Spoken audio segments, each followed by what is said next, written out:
Now, it's already been a busy summer for one of Rafa's former clubs, Newcastle United, with plenty of transfer movement in and out of the club. Let's go live to Newcastle and speak to our reporter, Keith Downey. Keith, great to see you as always. Newcastle fans will want us to start with this. The future of their captain, Bruno Guimarães. What can you tell us?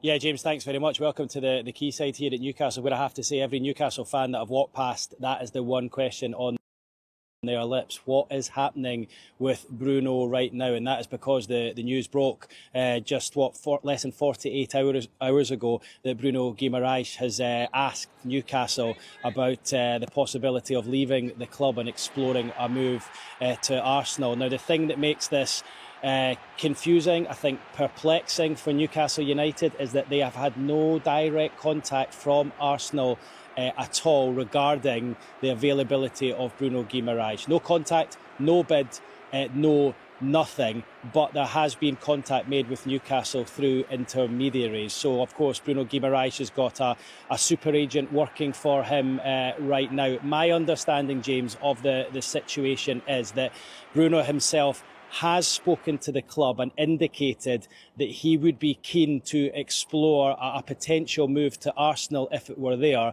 but only on the grounds that suited Newcastle. And by that, I mean if the offer came in and it was low, he would understand Newcastle turning it down. But if the offer was high and it was something that Newcastle felt was acceptable, then I think Bruno Guimarães, as I understand it, would be keen to speak to Arsenal and potentially move there. He's at a stage in his career. He's 28. He'll be 29 in a couple of months' time. He wants to win titles. He wants to win trophies.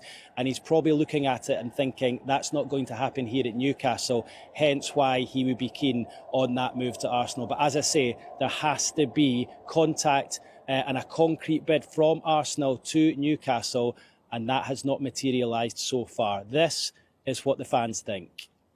To be honest with you, I think you can understand his feelings. He wants to win something, but there's no reason why he can't stay, maybe win something with Newcastle. I hope he stays, but if he goes, well, there's nobody bigger than the club. Legend of the club, but the season we've just had, almost like can't blame him for wanting to go. The club feels like it's in a little bit of a mess.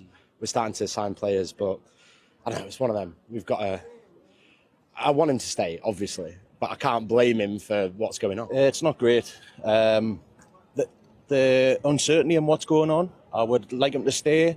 The media has given mixed signals, I think. What do you mean? Where the reports that he's leaving and he wants to leave, and then the reports that it's just his agent talking about that. Whereas I want him to come out and physically say what he wants to do, whether he wants to stay or whether it's really him that wants to go, and if it's just the agent talking. So, you know, he's a club captain. He should be staying around.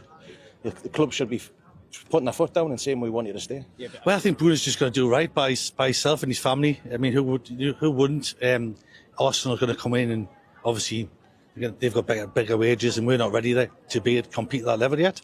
And as long as Newcastle invest wisely in the squad with the money, I haven't really got a problem with it, to be fair. You know, he's a playmaker. He's very dynamic. And he loves the club, but I think it's more the fact that he loves the club. He's expressed his love for the club, and I think that's what's hurting me. But what annoys is if he does want to go, it's fair enough.